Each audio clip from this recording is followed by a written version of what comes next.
Amjambo na habari za asubuhi mpendwa msikilizaji na mtazamaji wa Kivu News Info, na karibu katika matangazo yetu kupitia Kivu News Info, mahali sahihi pa kupata taarifa za kweli za haraka na zenye kuaminika kutoka ndani ya Jamhuri ya Kidemokrasia ya Kongo na eneo la Maziwa Makuu na ulimwengu kwa ujumla. Tukiwa tunaanza siku mpya, tunamshukuru Mwenyezi Mungu kwa kutujalia uzima na nafasi ya kukutana tena kupitia vyombo vyetu vya habari. Kama ilivyo desturi yetu ya kila siku asubuhi, tunakuletea muhtasari wa matukio muhimu yaliyotokeza usiku wa kuamkia leo pamoja na yale yanayoendelea kwa sasa katika maeneo mbalimbali ya nchi yetu. Na katika kipindi chetu cha asubuhi leo tutaangazia taarifa za kiusalama, kisiasa, kijamii na kiuchumi zinazogusa maisha kila siku ya wananchi. Vile vile tutaangalia pia hali ya usalama katika maeneo tofauti mashariki mwa Jamhuri ya Kidemokrasia ya Kongo, taarifa za kibinadamu pamoja na mienendo ya kidiplomasia inayojumuisha Jamhuri ya Kidemokrasia ya Kongo na mataifa mengine. Lengo letu kuu ni kuhakikisha unapata picha kamili kile kinachoendelea bila upendeleo, kwa lugha nyepesi na ya kueleweka, ili kukuwezesha kufuatilia kwa karibu matukio yanayojiri ndani ya jamii yetu. Basi endelea kuwa nasi katika dakika chache zijazo kwa habari zilizoandaliwa kwa kina, uchambuzi wa kitaalamu na maoni kutoka kwa wadau mbalimbali. Hii ni Kivu News Info, sauti ya kweli, sauti ya wananchi na daraja linalokuunganisha na habari za uhakika kila siku. Na niendelee kukumbusha kwamba kila siku tunaendelea kuletea matangazo yetu tukiwa mashariki mwa Jamhuri ya Kidemokrasia ya Kongo. Na kama ndio ilikuwa mara kwanza unakutana nasi kupitia mtandao wa YouTube, basi kabla chochote ningekuomba kufanya kitu kimoja. Hakikisha umesubscribe, like, comment na kushare, na kwa wengine wanasema kujabone kwa email vile na kupartager kuendelea kusambaza habari kwa walio wengi zaidi. Na basi kama tutakuwa umeshafanya hivyo, acha tuendelee kusema asante sana kwa kuchagua Kivu News Info kama kituo chako chema cha matangazo. Ni na mazungumzo kila siku tunakuletea habari sasa zenye kuaminika tena kwa muda mwafaka. Hivyo na wewe endelea kutuandikia na ukatujuza unasikiliza Kivu News Info kwa sehemu gani, na unakatuambia maoni yako aiza mapendekezo yako. Langu jina mimi ni Ite Eloge Lulonga. Basi nakualika kuwa na mimi mwanzo hadi mwisho matangazo yetu ya asubuhi ya leo, ikiwa tarehe 6 za mwezi wa 4 mwaka 2026. Nani Kivu News Info, sauti ya wananchi. Basi karibu tukupashe. Mapigano makali yameripotiwa kuanzia majira ya saa 5 asubuhi ya jana tarehe 5 Aprili katika eneo la wilaya ya Uvira mashariki mwa Jamhuri ya Kidemokrasia ya Kongo. Taarifa zinaeleza kuwa wapiganaji wa wazalendo waliokuwa wakijipanga katika milima ya kati ya groupement ya Kigoma, hususan katika kijiji cha Kabere pamoja na vijiji jirani vya Cheferia Bafuliru, walivamiwa ghafla na waasi wa M23. Kwa mujibu wa vyanzo vya ndani, mashambulizi yao yalianza kwa kishindo kikubwa aliyosababisha mapigano makali kati ya pande hizo mbili. Risasi nzito na nyepesi ilisikika katika maeneo mbalimbali, huku hali ya taharuki kitanda kwa wananchi walikuwa hawana mahali pa kukimbilia. Mapigano yaliendelea kwa muda mrefu hadi kufika jioni na kusababisha madhara makubwa kwa raia wasiokuwa na hatia. Wakazi wengi lazimika kuyama makazi yao kwa haraka wakimbia kuokoa maisha yao, huku baadhi wakimbilia mafichoni ndani ya mapango kama njia pekee kujinusuru na risasi zilizokuwa zikivuma kila upande. Hali ilizidi kuwa mbaya zaidi kutokana na mvua kubwa iliyokuwa ikinyesha kuanzia majira saa 3 asubuhi katika eneo hilo, jambo liloongeza mateso kwa wananchi walikuwa tayari katika mazingira magumu ya vita. Wengi wao walikesha nje bila makazi, chakula wala msaada wa haraka wa kibinadamu. Mashuhuda wanasema wanawake, watoto na wazee ndio walioathirika zaidi, wakibiliwa na hali ngumu ya maisha porini na ndani ya mapango, huku wakihofia usalama wao kila wakati. Kwa sasa hali ya usalama bado inaonekana kuwa tete katika baadhi ya maeneo ya Uvira, huku hatima ya wakazi wengi ikiendelea kuwa mashakani. Hakuna taarifa rasmi iliyotolewa hadi sasa kuhusu idadi ya majeruhi hao waliopoteza maisha kutokana na mapigano hayo, lakini wananchi wanaendelea kutoa wito kila uchao kwa mamlaka husika, wakiomba serikali kuchukua hatua za haraka ili kurejesha amani na usalama katika eneo hilo. Wamesitiza kuwa mateso wanayopitia yamezidi uwezo wao na wanahitaji msaada wa dharura ili kuokoa maisha yao. Hii ni katika hali ambako sauti za raia zinaendelea kusikika zikisema, tunateseka sana, viongozi wetu tafadhali tuhurumiheni. Hadi kufikia sasa juhudi za kurejesha utulivu zinaendelea kufuatiliwa kwa karibu, huku wananchi wakisubiri hatua madhubuti zitakazowezesha kumaliza hali hii ya sitofahamu. Hali ya taharuki imeripotiwa katika eneo la Minembo, hususan katika kijiji cha Katavi, kufuatia operesheni ya kijeshi iliyofanyika na kusababisha uharibifu mkubwa wa vifaa vya kijeshi. Kwa mujibu wa taarifa za haraka kutoka vyanzo vya ndani, operesheni hiyo ilihusisha shambulio lililolenga helikopta inayodaiwa kuwa ya majeshi ya Rwanda ambayo ilikuwa ikiendesha shughuli zake katika eneo hilo. Inaelezwa kuwa helikopta hiyo ililengwa na kikosi maalum cha jeshi la Jamhuri ya Kidemokrasia ya Kongo FARDC kinachojulikana kama Unité Spéciale Ibu, ambacho kilifanya mashambulizi kwa usahihi mkubwa na kufanikiwa kuidundua ndege hiyo ya kijeshi. Taarifa zaidi zinaeleza kuwa helikopta hiyo ilikuwa imebeba shehena kubwa za silaha za kivita, ikiwa ni pamoja na risasi, mabomu, silaha nzito, ndege zisizo na rubani maarufu kama drone, pamoja na vifaa vya kisasa vya kijeshi. Mashambulizi hayo yalisababisha mlipuko mkubwa uliosababisha kuharibiwa kabisa na helikopta hiyo, huku moto mkali ukiteketeza kila kitu kilichokuwa ndani yake. Kwa mujibu wa vyanzo hivyo, watu 5 waliokuwemo ndani ya helikopta hiyo walipoteza maisha papo hapo. Inadaiwa kuwa miongoni mwao kulikuwa na raia 4 wa Rwanda pamoja na mtu mmoja mzungu, ambao wote walikuwa wakiwa wameteketea vibaya kiasi cha kutambulika kwa urahisi. Tukio hilo linaongeza mvutano kati ya eneo la Minembwe ambalo tayari limekuwa likikumbwa na hali ya sintofahamu na kiusalama kwa muda mrefu, huku vikosi mbalimbali vya silaha vikiendelea kuripotiwa kuwepo katika maeneo ya milimani. Hadi sasa kuna tamko rasmi lililotolewa na mamlaka husika kudhibitisha tukio hilo wala kutoa maelezo ya kina kuhusu kilichotokea. Hata hivyo, wakazi wa eneo hilo wanasema milio ya milipuko na mashambulizi sikika kwa umbali mrefu, na hali iliyosababisha hofu kubwa miongoni mwa raia. Wachambuzi wa masuala ya usalama wanaonya kuwa matukio ya aina hii yanaweza kuongeza hatari na kuongezeka kwa mapigano katika ukanda huo na kuathiri zaidi hali ya maisha ya wananchi ambao tayari wanakabiliwa na changamoto nyingi. Kwa sasa hali inaendelea kufuatiliwa kwa karibu, huku maswali mengi yakibaki bila majibu kuhusu chanzo na mazumuni na athari za operesheni hiyo ya kijeshi. Basi ni Kivu News Info, tutaendelea kuletea habari za dharura na za kuaminika. Endelea kuungana nasi kwa taarifa zaidi zitakavyofuata kadri zitakavyokuwa zikitufikia.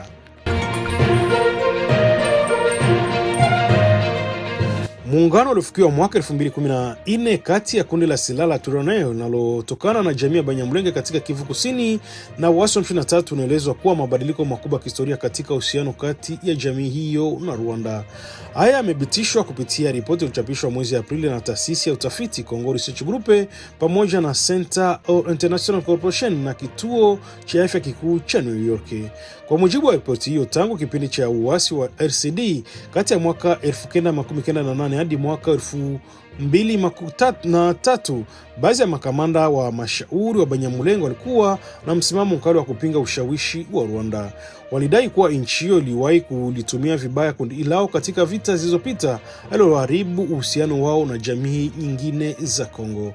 Miongoni mwa viongozi waliokuwa na msimamo huo walitajwa ni Pacifique Masunzu, Michel Rukunda alijulikana kama Makanika, pamoja na Richard Tawimbi, ambao kwa muda mrefu walikuwa wakikosoa vikali ushirikiano wowote wa Kigali. Hata hivyo, hali ilianza kubadilika polepole kufuatia kuongezeka kwa mashambulizi dhidi ya jamii ya Banyamulenge katika maeneo ya milima ya juu ya Kivu Kusini, pamoja na hisia kutekelezwa na serikali ya Kinshasa.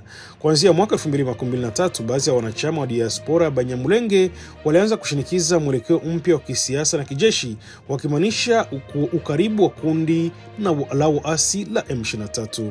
Katika mwaka huo, Twirwaneho ilianza kutuma wapiganaji wake katika kambi za mafunzo za M23 na hatimaye mwaka 2024, licha ya mashaka ya awali kutoka kwa viongozi wao wa Makanika kuhusu uhalali wa kundi hilo katika jamii ya wenyeji, Twirwaneho ilikubali rasmi kujiunga na muungano huo wa waasi wa M23. Muungano huo umeleta mabadiliko moja kwa moja ndani ya muundo wa kisiasa wa AFC M23. Fredi Kanyike, ambaye anatoka katika diaspora Banyamulenge na aliwahi kuishi nchini Marekani, aliteuliwa kuwa naibu mratibu wa AFC. Kanyiki pia anaongoza harakati ya kisiasa inayojulikana kama AMRDP, ambao ni jina lingine la Twirwaneho. Kuingizwa kwake katika ngazi ya juu ya uongozi kunaashiria juhudi za AFC kupanua ushawishi wake nje ya jamii ya Kinyarwanda ya Kivu Kaskazini. Kwa mujibu wa ripoti hiyo, muungano huo una athari kubwa katika mizani ya nguvu ya kijeshi katika Kivu Kusini na unaweza kufungua uwanja mpya wa mapambano kwa M23 katika eneo ambalo tayari limekuwa likikabiliwa na hali tete ya kiusalama. Wachambuzi wanaona kuwa hatua hii inaweza kubadilisha mwelekeo na mzozo wa mashariki mwa Jamhuri ya Kidemokrasia ya Kongo, hasa katika kipindi ambacho makundi ya silaha yanaendelea kutafuta nafasi ya ushawishi katika maeneo mbalimbali. Hadi sasa athari kamili za muungano huo bado zinaendelea kuchunguzwa, lakini tayari umeanza kubua mjadala mkubwa kuhusu mustakabali wa usalama na mshikamano wa kijamii katika eneo la Kivu Kaskazini na Kusini. Zaidi ya watu 6,230 sawasawa na kaya 1,247 wameanza kurejea katika maeneo yao ya asili ndani ya eneo la afya la Kivichumbi lipo katika zone ya afya Kibirizi wilayani Ruchuru mkoani Kivu Kaskazini. Rejea zimekuwa zikifanyika hatua kwa hatua tangu mwanzo wa mwaka 2026 baada ya miezi kadhaa ya maisha magumu ya kukimbia makazi yao kutokana na mapigano ya silaha. Kwa mujibu wa vyanzo vya afya vya eneo hilo, wananchi hao walikimbia kati ya mwezi Aprili hadi Septemba mwaka 2025 wakikwepa mapigano makali yalikuwa kukutanisha waasi wa M23 na makundi mengine ya silaha katika ukanda huo. Katika kipindi ambacho hicho cha machafuko, maelfu ya familia zilazimika kutafuta hifadhi katika maeneo mbalimbali kando ya ziwa Edward, hususan katika wilaya Lubero na Ruchuru, pamoja na maeneo ya mapokezi yaliyo kwenye miili ya Kanyabayonga hadi Kaini wilayani Lubero. Hata hivyo, tangu mwishoni mwa mwaka 2025 hali ya usalama imeanza kuonyesha nafuu kwa kiwango fulani katika maeneo yao ya asili, jambo ambalo limechochea wananchi wengi kuamua kurejea nyumbani. Sababu nyingine ni hali gumu ya maisha katika kambi za wakimbizi wa ndani, ambako familia nyingi zilikuwa zikiishi katika mazingira duni bila huduma za kutosha. Licha ya matumaini yao kurejea nyumbani, changamoto bado ni kubwa. Kurejea kwa idadi hii kubwa ya watu kumeongeza shinikizo katika rasilimali chache zilizopo katika eneo hilo, zikiwemo chakula, maji safi na huduma za msingi. Muuguzi mkuu wa eneo la afya la Vichumbi anabainisha kuwa mahitaji ya kibinadamu bado ni makubwa sana, na anasisitiza kuwa kipaumbele kinapaswa kutolewa katika msaada wa chakula, vifaa vya nyumbani, huduma za afya pamoja na elimu kwa watoto ambao wengi wao wamekatishwa masomo kwa muda mrefu. Wakati huo eneo hilo bado linaendelea kupokea idadi kubwa ya wakimbizi wa ndani. Kati ya mwezi Septemba mwaka 2025 hadi Januari mwaka 2026, zaidi ya kaya 4,700 zimewasili zikikimbia machafuko ya katika maeneo ya Ruchuru, Walikale na Masisi. Hali ya kuchanganyika kwa waliorejea na wakimbizi wapya inaongeza zaidi hali ya hatari na uhitaji mkubwa wa msaada. Na kwa upande wa misaada ya kibinadamu, baadhi ya mashirika tayari yameanza kuchukua hatua. Shirika la Lima limetoa huduma za afya, huku World Vision pamoja na NSA wakigawa vifaa vya maji, usafi na usafi wa mazingira. World Vision inaendelea kuwa na mradi wa kujenga mifumo na usambazaji maji katika eneo la Vichumbi. Hata hivyo, juhudi hizi bado hazitoshi kulingana na ukubwa wa mahitaji yaliyopo. Hadi sasa kuna msaada mwingine mkubwa ulioripotiwa kufika kwa kiwango kinachoweza kukidhi mahitaji ya wananchi. Kutokana na hiyo, viongozi na wadau wa ndani wanaendelea kutoa wito kwa mashirika ya kibinadamu kuongeza juhudi kwa dharura, kufanya tathmini ya kina na kuweka mikakati madhubuti na ya kusaidia wananchi walioathirika. Hali ya Vichumbi inaonyesha kwa mara nyingine changamoto kubwa zinazohusiana na mzunguko wa wakimbizi katika mashariki mwa Jamhuri ya Kidemokrasia ya Kongo, ambako kurejea nyumbani kunaleta matumaini, lakini kunahitaji msaada wa karibu ili kuhakikisha maisha ya wananchi yanarejea katika hali ya kawaida na yenye utu.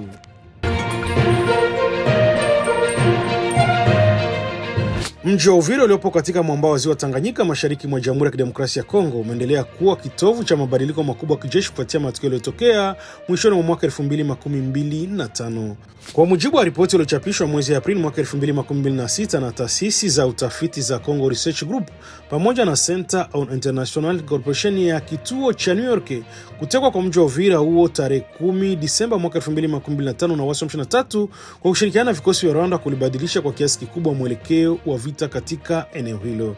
Ripoti hiyo inaeleza kuwa hatua hiyo ilisababisha vikosi vya Burundi vilivyokuwa vimepelekwa kusaidia jeshi la Jamhuri ya Kidemokrasia ya Kongo kupoteza nafasi yao ya kimkakati. Na kadiriwa kuwa kati ya wanajeshi 12,000 hadi 15,000 jeshi la Burundi walikuwa wamewekwa katika mstari wa mbele wa mapambano dhidi ya muungano wa waasi wa M23 na lile la Rwanda. Hata hivyo, kuanguka kwa mji wa Uvira ambao uko karibu kabisa na mpaka wa Burundi kulivunja njia muhimu za usambazaji na operesheni za kijeshi kwa vikosi hivyo na kuwafanya washindwe kuendelea na jukumu lao la kijeshi kama ilivyopangwa. Ushiriki wa Burundi katika mzozo huu unaelezwa kuchochewa pia na mvutano wa moja kwa moja kati ya nchi hiyo ya Rwanda. Kwa muda mrefu, Rwanda imekuwa ikihusishwa na vita vya chini kwa chini katika Kivu Kusini dhidi ya kundi la waasi wa Burundi Red Tabara, lililosababisha serikali ya Bujumbura kujiweka upande wa Kinshasa katika mapambano dhidi ya waasi wa M23. Mbali na athari kwa vikosi vya Burundi, kuanguka kwa mji wa Uvira kusababisha pia mgawanyiko ndani ya muungano wa ndani wa Kongo.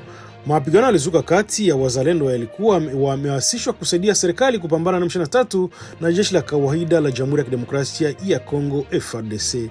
Wapiganaji wa wazalendo walishutumu baadhi ya wafadhili wao kukimbia mstari wa mbele wa mapambano, wakidai kuachwa peke yao katika hali ngumu ya vita. Katika hali ya kushangaza, tarehe 15 Disemba, mratibu wa AFC M23 Corneille Nangaa alitangaza kujiondoa kwa upande moja kwa vikosi vya M23 kutoka mji wa Uvira, akieleza kuwa ilikuwa ni ishara ya kuimarisha uaminifu kufuatia juhudi za upatanishi kutoka Marekani. Hata hivyo, kwa mujibu wa chanzo kimoja cha serikali ya Marekani kinachonukuliwa katika ripoti hiyo, hakuna ombi rasmi iliyowahi kutolewa na kwa M23 kuondoka katika mji huo, jambo lilozua maswali kuhusu sababu halisi za uamuzi huo.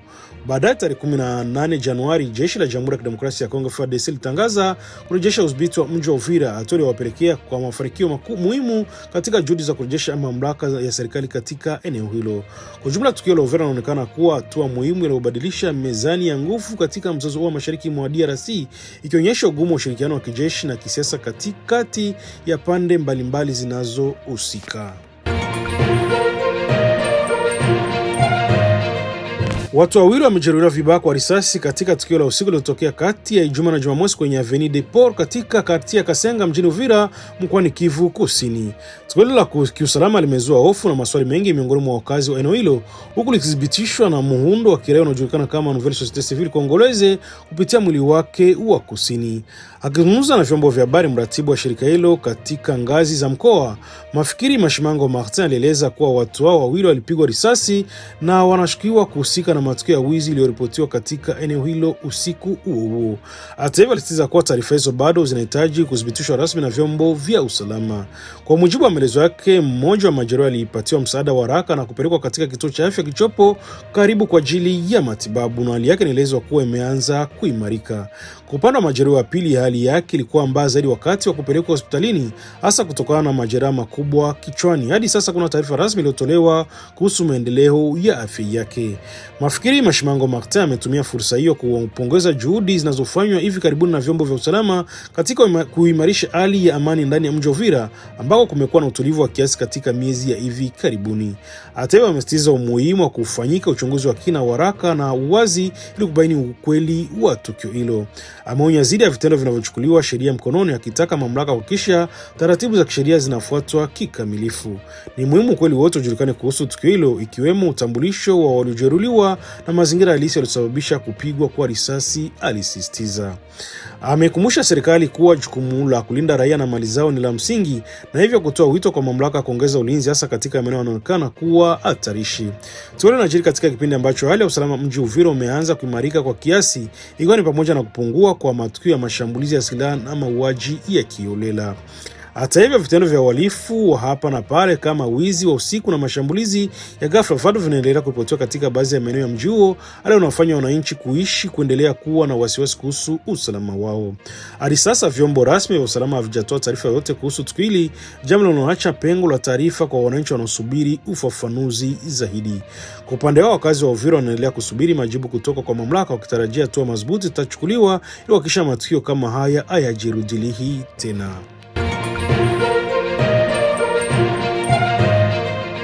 Uganda imetajwa kuwa na mchango mkubwa wa kimya lakini kwenye ushahidi katika kurejea kwa nguvu kwa kundi la waasi wa M23, kwa mujibu wa ripoti iliyochapishwa mwezi Aprili mwaka 2026 na taasisi za utafiti wa Congo Research pamoja na Center on International Cooperation ya kituo cha New York. Kwa mujibu wa ripoti hiyo, baada ya kushindwa kwa kijeshi mwaka 2013, wapiganaji wengi wa M23 walihifadhiwa katika kambi ya jeshi la Uganda kusini magharibi mwa nchi hiyo. Hapo ndipo walikaa kwa muda mrefu wakisubiri hatima yao. Inadaiwa kwa mwaka 2017 kiongozi wa kijeshi wa M23 Sultani Makenga aliondoka katika kambi hiyo na kuelekea katika milima ya Sabinyo inayopatikana na nchi tatu za Jamhuri ya Kidemokrasia ya Kongo, Rwanda na Uganda. Chanzo kimoja kilichopo karibu na Makenga kilichonukuliwa katika ripoti hiyo kinaeleza kuwa safari hiyo iliwezesha kwa njia ya siri na maafisa wa juu wa jeshi la Uganda ambao walitoa msaada wa kiwango kidogo kwa kundi hilo.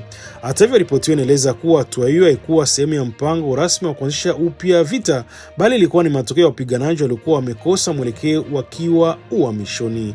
Kuanzia mwaka 2021 Uganda pia ilitajwa kuwa chanzo kikuu cha uandikishaji wa wapiganaji wapya wa M23, na kambi ya Bianga iliyopo umbali wa takriban kilomita 300 kusini magharibi mwa mji wa Kampala ilitumika kama kituo cha kupata wanachama wapya wakati kundi hilo lilipoanza kujipanga upya.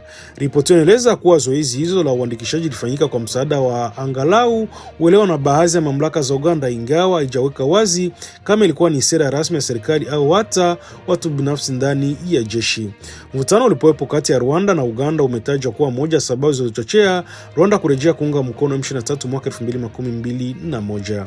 Rwanda ilihofia kuwa uwepo wa vikosi vya Uganda katika eneo la Ituri pamoja na miradi ya ujenzi wa barabara karibu na mipaka yake ungeweza kutumika kama njia ya kuzofisha kiusalama. Katika mkataba huo, baadhi ya maafisa wa jeshi la Uganda UPDF wanatajwa kushiriki katika mafunzo ya kijeshi kwa wapiganaji wa M23 ndani ya kambi ya Chanzu ilichopo ndani ya ardhi ya Kongo wakishirikiana na maafisa wa jeshi la Rwanda. Hata hivyo, ripoti hiyo haijaweka wazi kwa kina hali ya makubaliano ilikuwa kati ya Uganda na M23 wala haijathibitisha kama ushirikiano huo ulikuwa na mikakati rasmi ya serikali au matokeo ya maamuzi kwa baadhi ya maafisa wa kijeshi. Kwa ujumla, taarifa hii inaonyesha namna ambavyo mzozo wa mashariki mwa Jamhuri ya Kidemokrasia ya Kongo unahusisha pia nguvu za kikanda ambako nchi jirani zinatajwa kuwa na ushawishi katika mwenendo wa makundi ya silaha. Shangwe kubwa imetawala mji wa Kinshasa kufuatia mapokezi ya kihistoria ya timu ya taifa ya Jamhuri ya Kidemokrasia ya Kongo Leopard baada ya kufuzu kwa kombe la dunia la mwaka 2026. Katika hafla hiyo iliyofanyika kwenye uwanja wa Parade Peple, Rais wa Jamhuri ya Kidemokrasia ya Kongo Felix Antoine Tshisekedi alitubia umati mkubwa wa wananchi waliokuwa wamejitokeza kusherehekea mafanikio hayo ya kipekee kwa taifa. Katika hotuba yake, Rais alitoa ahadi kadhaa muhimu kwa wachezaji wa timu ya taifa, akitangaza kuwa kila mchezaji atapatiwa nyumba, gari pamoja na bonasi maalum kama ishara ya kutambua mchango wao mkubwa kwa taifa. Mbali na hiyo, Felix Antoine Tshisekedi alieleza kuwa amesikia kila kilio cha mwananchi waliokuwa wakidai kuachiliwa kwa Constant Mutamba, akijibu kwa kiufupi, tumesikia. Katika hatua nyingine iliyopokelewa kwa shangwe, rais alitangaza kuhusishwa kwa vitendo vya kuwakamata kwa vijana kutokana na mitindo yao ya nywele, hatua ambayo imekuwa ikilalamikiwa kwa muda mrefu na jamii ya vijana nchini.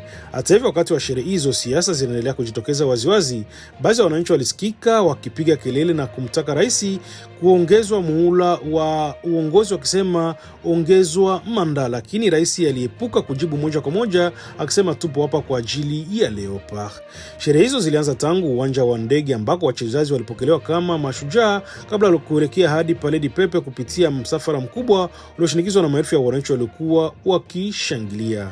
Kocha wa timu hiyo Sebastien Desabre alionyesha furaha yake akisema kuwa mafanikio yao yametokana na umoja wa taifa nzima. Naye nazofa wa timu Chancel Mbemba alisisitiza kuwa ushindi huo ni heshima kwa nchi nzima na kwamba safari bado haijaisha. Katika hafla hiyo pia msanii maarufu wa muziki wa Kongo Oranson alionekana jukwani na kupokelewa kwa shangwe kubwa kutoka kwa mashabiki. Hata hivyo, furaha hiyo haikudumu bila mvutano. Mabango yenye ujumbe wa kisiasa yalionekana yakihamasisha uwezekano wa muhula wa tatu wa rais, hali iliyozua mjadala mikali miongoni mwa wananchi waliokuwepo. Baadhi ya wanaharakati akiwemo Fred Bauma walikosoa vikali tukio hilo na kudai kuwa ni jaribio la kutumia mafanikio ya michezo kwa malengo ya kisiasa. Upande wa upinzani nao kubaki kimya ulisisitiza kuwa mafanikio ya Leopard ni ya wananchi wote na si ya chama chochote cha kisiasa. Kwa ujumla, siku hiyo imebaki kuwa historia kwa taifa la Jamhuri ya Kidemokrasia ya Kongo, si tu kwa mafanikio ya michezo bali pia kwa namna inavyojesha walisia wa hali halisi ya kisiasa nchini. Serikali ya Jamhuri ya Kidemokrasia ya Kongo imetangaza rasmi kuanza kupokea wahamiaji kutoka mataifa mbalimbali waliotimuliwa nchini Marekani kuanzia mwezi Aprili huu katika mji wa Kinshasa. Kupitia taarifa iliyotolewa siku ya jana Jumatano tarehe 5 Aprili, serikali imeanza mchakato mzima wa kuwapokea wahamiaji hao. Utaandaliwa kwa ushirikiano na Marekani, huku gharama zote zigharamikiwa na serikali ya Marekani. Kwa mujibu wa Wizara ya Mawasiliano, hakuna mzigo wowote wa kifedha utakaobebwa na hazina taifa DRC, kwani maandalizi ya kiufundi na usafirishaji utasimamiwa na taasisi maalumu ya Marekani zinazohusika na uhamishaji wa watu kimataifa. Serikali imeeleza kuwa wahamiaji hao watapokelewa pekee katika mji wa Kinshasa ili kuwarahisisha ufuatiliaji wa kiusalama, kiutawala pamoja na misaada ya kibinadamu watakayohitaji. Katika taarifa hiyo, mamlaka zimebainisha kuwa tayari maeneo maalum ndani ya jiji la Kinshasa yameandaliwa kwa ajili ya kuwapokea wahusikao kwa lengo la kuhakikisha usimamizi bora na hali yao wakati wote watakuwepo nchini humo. Hata hivyo, serikali imesisitiza kuwa uwepo wa wahamiaji hao kutakuwa kwa muda mfupi na si kwa kudumu. Kila mtu atachunguzwa kwa kina kulingana na sheria za nchi pamoja na mahitaji ya usalama wa taifa. Hakutakuwa na mpango wowote wa kuhamasisha moja kwa moja au kuwapa makazi ya kudumu ndani ya nchi, bali kila kesi itashughulikiwa kivyake kwa mujibu wa taratibu rasmi. Hatua hii inajiri huku mazungumzo kati ya Jamhuri ya Kidemokrasia ya Kongo na Marekani yakiwa yamekuwa yakifanyika kwa miezi kadhaa kwa njia kimya kimya, yakilenga kuimarisha ushirikiano wa kidiplomasia na kiuchumi pamoja na juhudi za kurejesha amani mashariki mwa nchi. Taarifa kuhusu mpango huo zilianza kujulikana mwishoni mwa wiki kupitia vyombo vya habari vya kimataifa kabla ya kuthibitishwa rasmi na serikali ya Kinshasa. Wachambuzi wa masuala ya siasa na kidiplomasia wanaonya kuwa hatua hii inaweza kuwa sehemu ya mkakati mpana wa kuimarisha uhusiano kati ya nchi hizo mbili, huku pia ikizua mjadala kuhusu athari zake kwa ndani ya nchi. Kwa sasa macho na masikio ya wananchi wengi yameelekezwa Kinshasa, wakisubiri kuona namna zoezi zitakavyowezeshwa pamoja na athari zake katika nyanja za kijamii na kiusalama.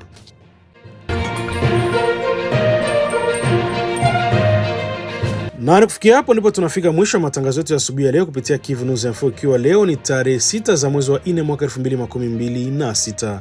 Tunaendelea kuwashukuru wapendwa wasikilizaji na watazamaji kwa kuwa nasi mwanzo hadi mwisho wa taarifa zetu hizi asubuhi ya leo, na tunaamini mmepata picha ya yale yote yaliyojiri katika maeneo mbalimbali pamoja na taarifa za muhimu zinazogusa maisha kila siku ya wananchi wetu. Kama kuna matukio mapya yatakayojitokeza, tutakuwa pamoja nawe kuyafikisha kwa haraka na kwa usahihi na kwa uwazi kama ilivyo desturi yetu. Tunawashawishi wananchi kuendelea kuchukua tahadhari katika masuala ya usalama, kudumisha amani na mshikamano na kushirikiana na mamlaka pamoja na wadau wote wa maendeleo kwa maslahi ya jamii nzima. Basi endelea kutufuatilia kupitia vipindi vyetu vingine vya mchana na jioni kwa taarifa zaidi, uchambuzi na masisho ya moja kwa moja kutoka maeneo mbalimbali. Ili Kivu News Info tunasema asanteni sana kwa usikilivu wenu. Tunatarajia kukutana tena katika matangazo yetu yajayo. Mwenyezi Mungu awabariki na awalinde katika siku hii mpya.